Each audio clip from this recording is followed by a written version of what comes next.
오늘 설교를 우리 사진 한 장 보면서 시작을 할까요? 여러분께 한번 퀴즈를 내보겠습니다. 여기 있는 사진의 주인공이 누굴까요? 열림이 누구 같니? 누구 닮았어? 몰라?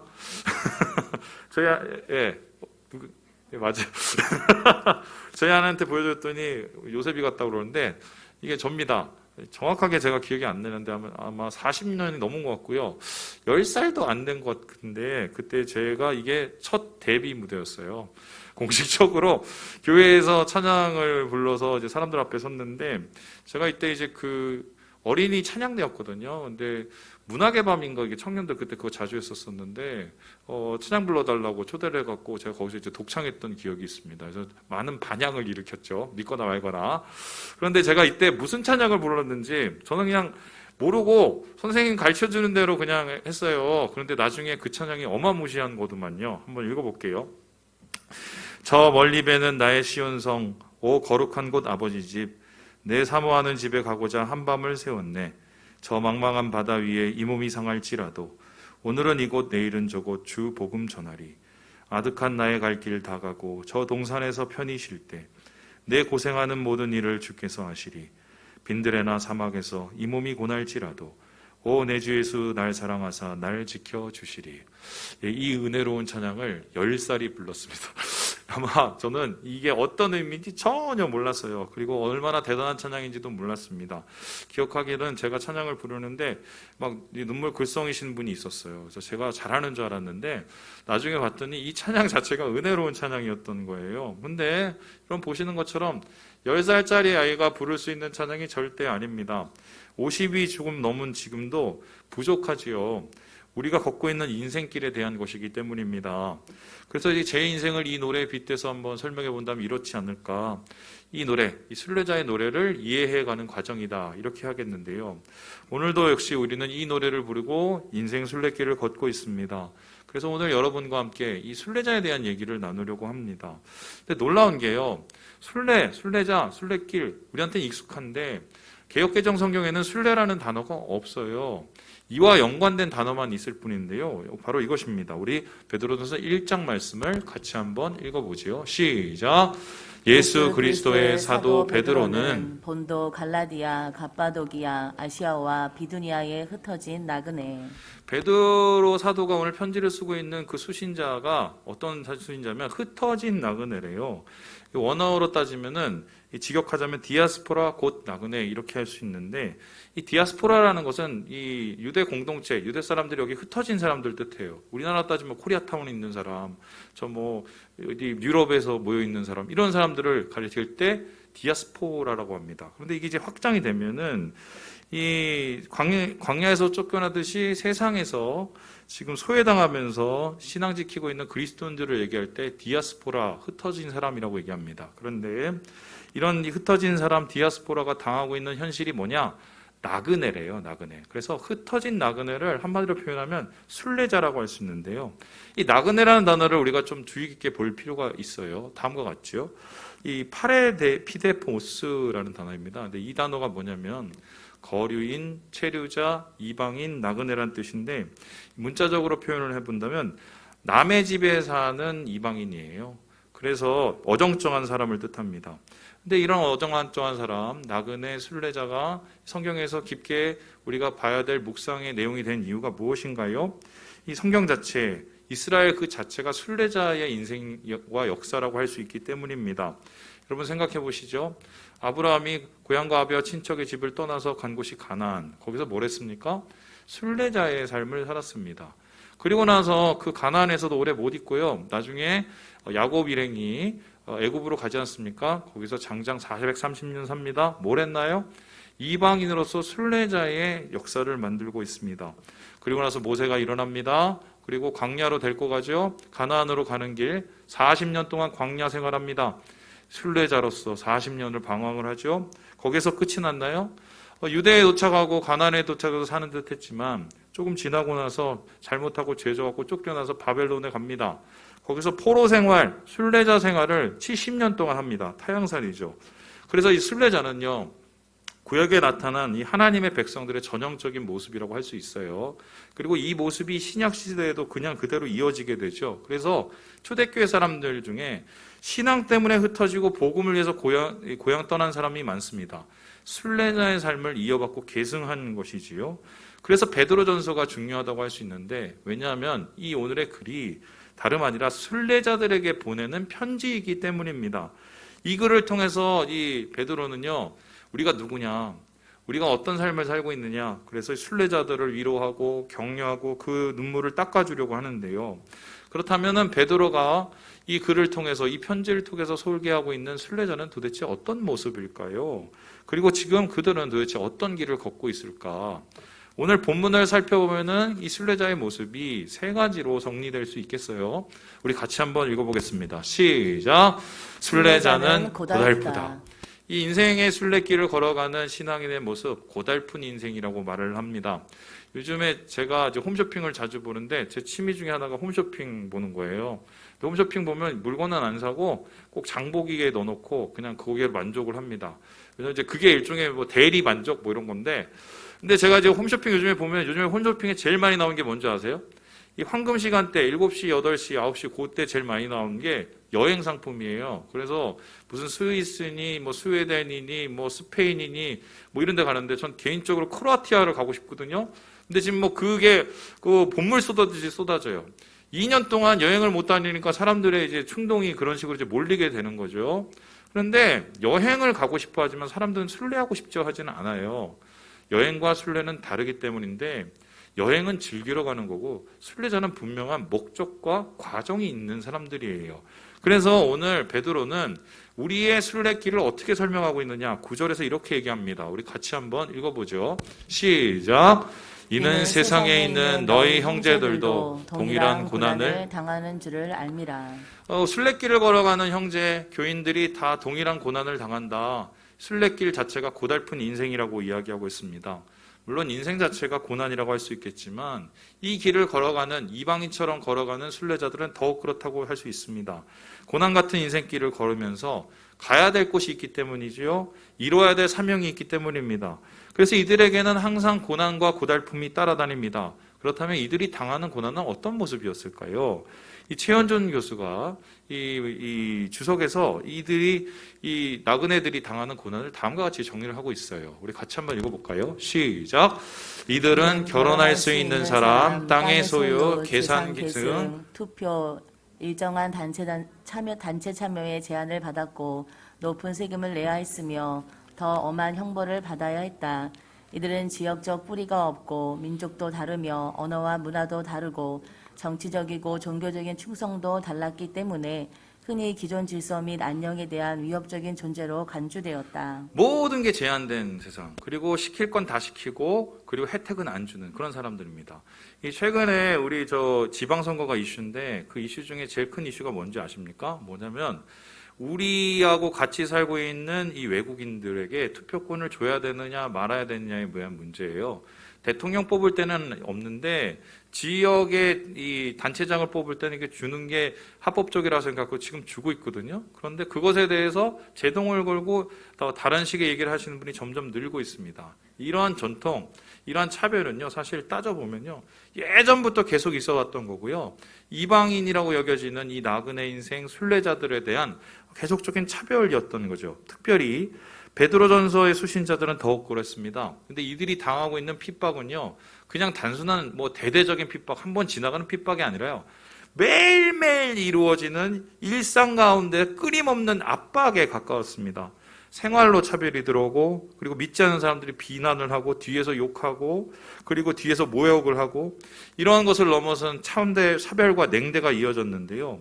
그런데 이렇게 같이 오면 보통 어떻게 승질내고 싸우죠? 못 싸우잖아요. 왜요? 교회 다니는 사람인 걸 아니까. 제가 막 승질나고 화날 때가 있는데 이 동네에서 화를 못 내요. 왜냐하면 제가 목사인지 다 아니까.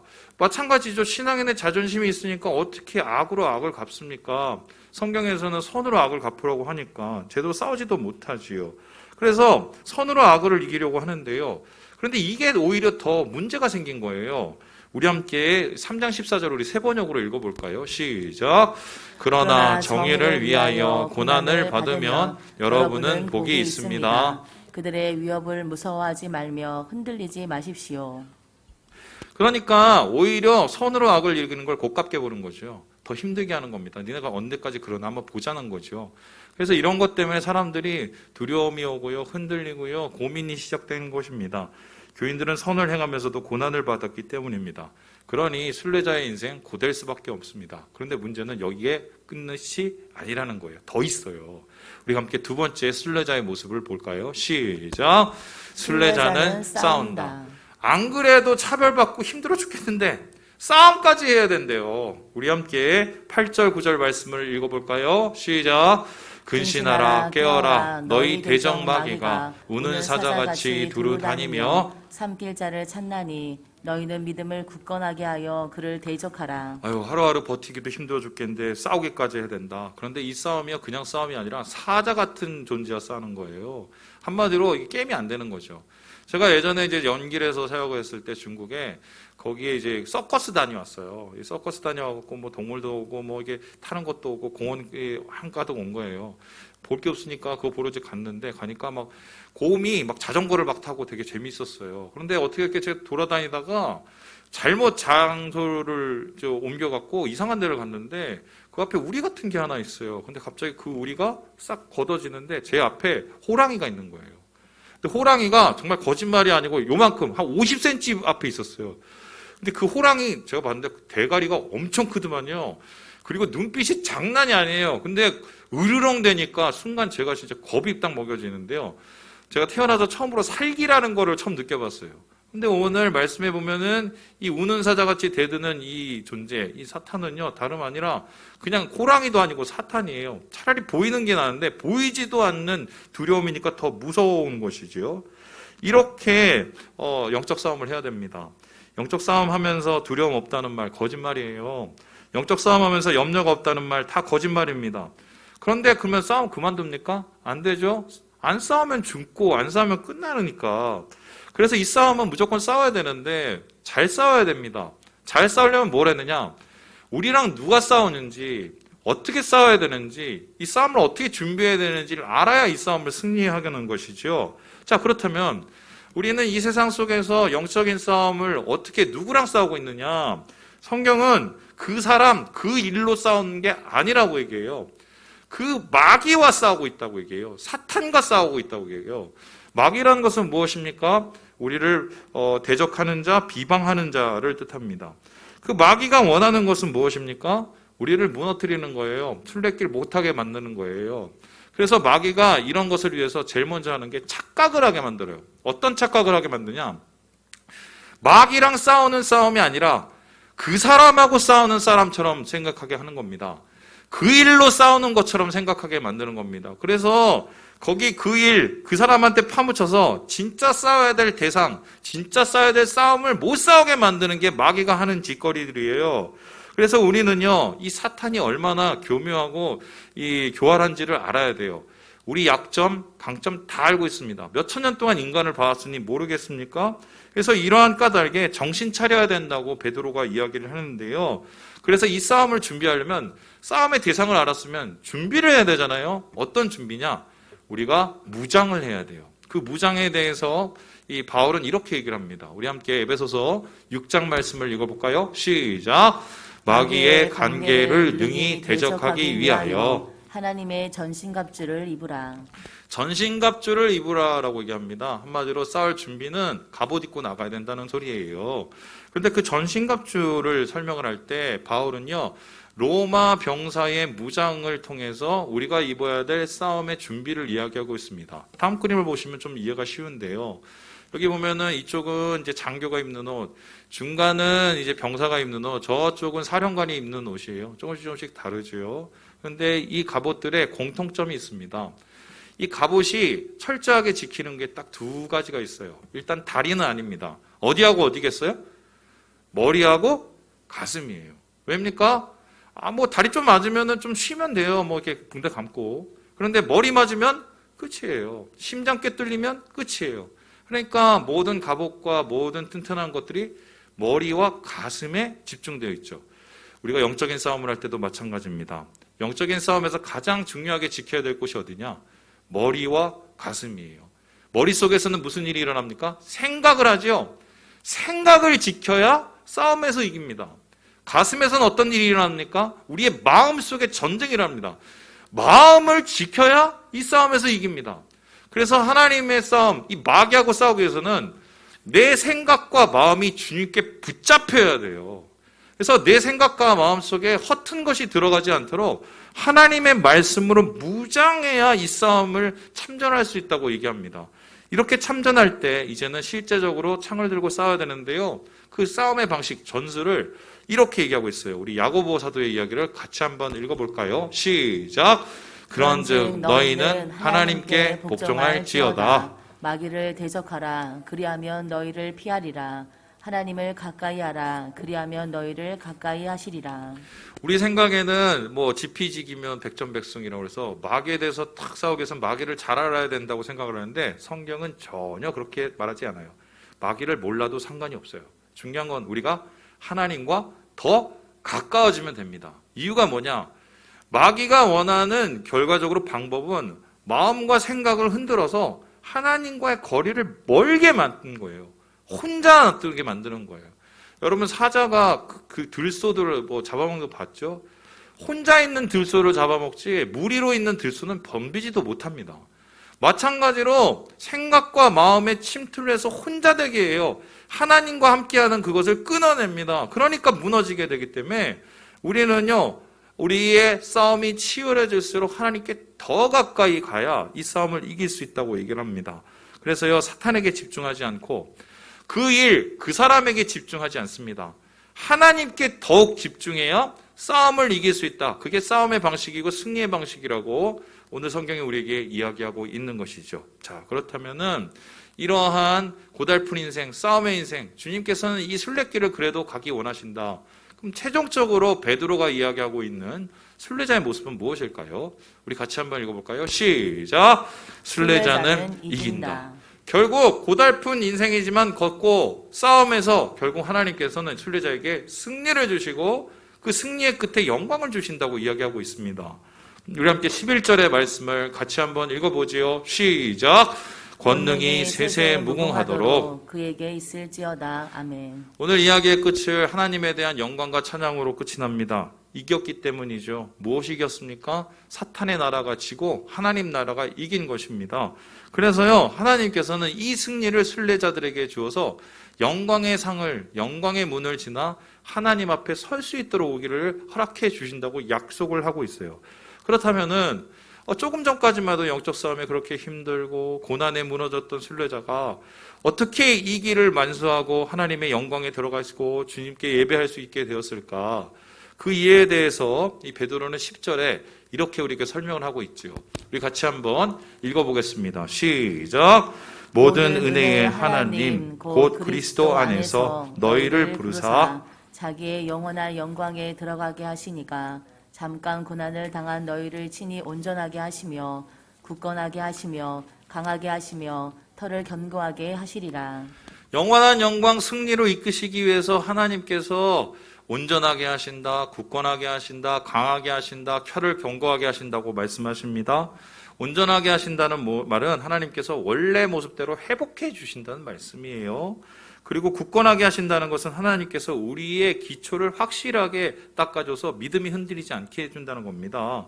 그리고 강하게 하신다는 말은요, 걸을 수 있는, 싸울 수 있는 힘을 주신다는 얘기고요. 견고하게 하신다는 건요, 이거는요, 우리가 요동치 않도록 주님께서 아예 우리의 발을 붙잡고 계신다는 거예요. 제가 요즘에 당 수치가 안 좋아서 이 산에 이제 올라가기 시작했어요. 근데 지난주는 사패산에 올라갔는데 제가 여지껏 의정부 살면서 사패산 꼭대까지 올라간 게 한 번도 없어요. 근처에서 그냥 대충 하고 다 내려왔거든요. 근데 처음으로 올라가 보니까 줄을 타고 올라가더만요. 아세요? 사패산 줄을 타고 올라가요. 근데 그 줄을 타고 어디로 오냐? 바위를 올라갑니다.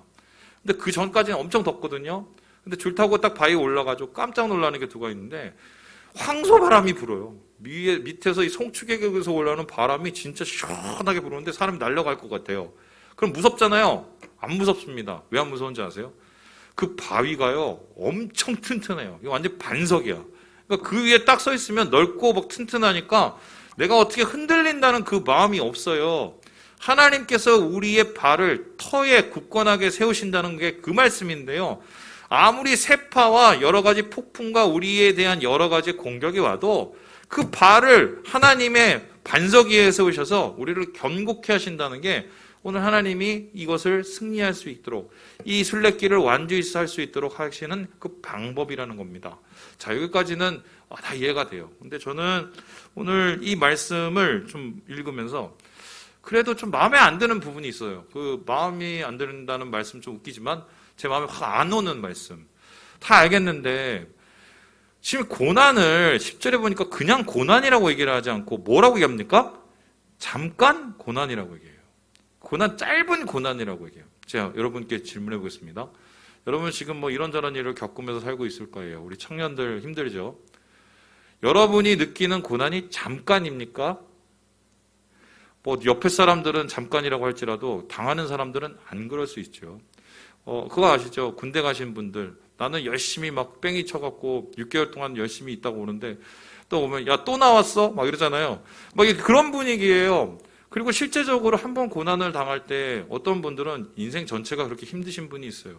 그러면은 어떤 분이 그렇게 얘기하죠. 하나님은 하루가 천년 같고 천년이 하루 같으신 분이라 그렇다고. 그럼 하나님 입장에서는 잠깐일지 모르지만 내 입장에서는 지금 이거는 정말 심각한 거거든요. 그런데 이거를 베드로가 왜 굳이 잠깐이라고 얘기를 하고 있을까? 그렇게 말하는 이유가 뭘까요? 이게 좀 궁금해졌어요. 그러면서 제가 이 말씀을 한 3일 동안 묵상을 하면서 왜 하나님 이게 잠깐일까요? 제가 느끼기엔 잠깐이 아닌데 라고 생각을 했더니 세 가지의 좀 생각이 왔는데요. 바로 이거예요. 첫 번째는요. 베드로가 먼저 잠깐이라고 하는 이유는 이 고난에 분명히 끝이 있다는 얘기를 하고 싶었던 거예요. 평생 가는 고난은 없어요. 결국 그 고난에는 끝이 있고 이거는 굴이 아니라 터널이기 때문에 그 터널은 나올 수 있다는 걸 얘기하기 위해서 잠깐 고난이라는 걸 썼다. 이렇게 얘기합니다. 두 번째는 뭐냐면요. 그렇게 고난의 터널을 뚫고 나면 어떤 것이 있느냐? 하나님의 보상이 있다. 그것은 영원한 영광이 있다. 그렇기 때문에 그 영원한 영광을 생각하면 내가 당했던 고난은 그에 비해서 잠깐일 수밖에 없으니 비교, 그러니까 상대적인 표현으로 이렇게 잠깐이라고 한 거다. 이게 이제 보통 학자들이 얘기하는 거예요. 그런데 제가 이 이야기를 듣고도 좀 마음에 안 와닿는 거예요. 다 알겠는데 나는 지금 당장 힘들어 죽겠는데 나는 지금 세상이 다 끝날 것 같은데 잠깐이라면 뭔가 억울한 거예요. 그런데 이 말씀을 보다가 제가 한 가지 단어가 눈에 들어왔어요. 그건 하나님의 위로에 대한 것이었는데요. 우리 함께 이 단어를 한번 볼까요? 바로 아우토스라는 단어예요. 이 단어가 뭐냐면요. 영어로 따지면 셀프예요. 셀프. 여러분 셀프 아시죠? 물은 셀프 할 때 그 셀프예요. 근데 이 셀프가 어디에 쓰여져 있냐면요. 말씀해 보니까 이거예요. 하나님께서 친히 온전하게 너희를 하신다 이랬대. 친히로 번역이 됩니다. 그러니까 이 말씀을 그대로 얘기하면 우리가 막 고난을 당해서 힘들어 죽겠고 막 싸움을 하는데 막 지쳐 죽겠고 포기하고 싶고 막 그런 마음이 있었을 때 바로 그 고난의 최고의 정점의 순간에 하나님께서 천사들을 보내고 사람을 보내고 아니면 환경을 뭐 열어주셔서 우리를 위로하시는 게 아니라 어떻게 위로하세요? 친히 아우토스 하나님 자신이 하나님께서 역사하시는 그 자신이 오셔서 우리의 마음을 위로해 주신다는 거예요. 그러니까 우리의 고난이 뭐 1년이면 1년, 6개월이면 죽을 것 같지만 그거를 생각하면 힘들어요. 그런데 당장 오늘 하루를 하나님이 친히 함께 하시는 은혜가 있으니까 아우토스 하시면서 하나님께서 나를 돌보시는 그 힘으로 하루하루를 버티니까 그 고난을 내가 이겨낼 수 있다는 거예요. 그래서 그 고난 가운데 하나님이 나를 더 가깝게 여기시고 더 함께 하시는 친히 함께 하시는 하나님 아우토스 함께 하시는 그 하나님을 이 베드로가 경험하기 때문에 나는 고난을 잠깐이라고 생각한다. 우리에게 이렇게 이야기를 하는 거죠. 여러분, 우리의 힘이 어디서부터 나옵니까? 결국 우리가 홀로 싸우지 않는다는 것을 아는 것으로부터 힘이 나옵니다. 여러분, 인생 혼자 산다고 생각하면 이만큼 힘든 게 없어요. 신앙생활을 혼자 한다고 생각하면 이만큼 힘든 게 없습니다. 왜 사탄이 계속해서 교회를 깨트리려고 합니까? 못 모이게 합니까? 왜 서로 질투하게 만들고 더 싸우게 합니까? 계속 혼자 되게 만들려는 거예요. 그리고 하나님하고 자꾸 멀어지게 만들어서 하나님이 나를 사랑하시나? 하나님이 멀리 계시지? 옛날에 사랑했는데 지금 변한 것 같아. 이런 생각하게 하는 것 자체가 친히 함께 하시는 하나님을 못 믿게 만들려는 거예요. 그러면 거기서부터 힘이 나올 수가 없기 때문에. 그래서요, 이 고난에는 하나님의 은혜와 부르심이 따르고요. 이 고난 가운데 친히 함께 하시는 주님을 경험을 통해서 우리는 하루하루의 은혜로 버티고 살아가게 되는 거죠.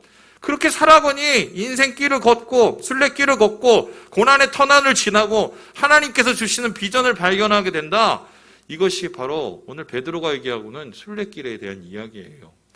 오늘 말씀은 어떻게 끝날까 제가 고민을 하다가 지금 수요 특별기도에 제가 준비를 하면서 계속적으로 파고 있는 한 분이 있어요. 그분이 바로 존 버년이라는 분인데 이 얘기를 하고 아마 마치면 될 것 같다는 생각이 들었어요.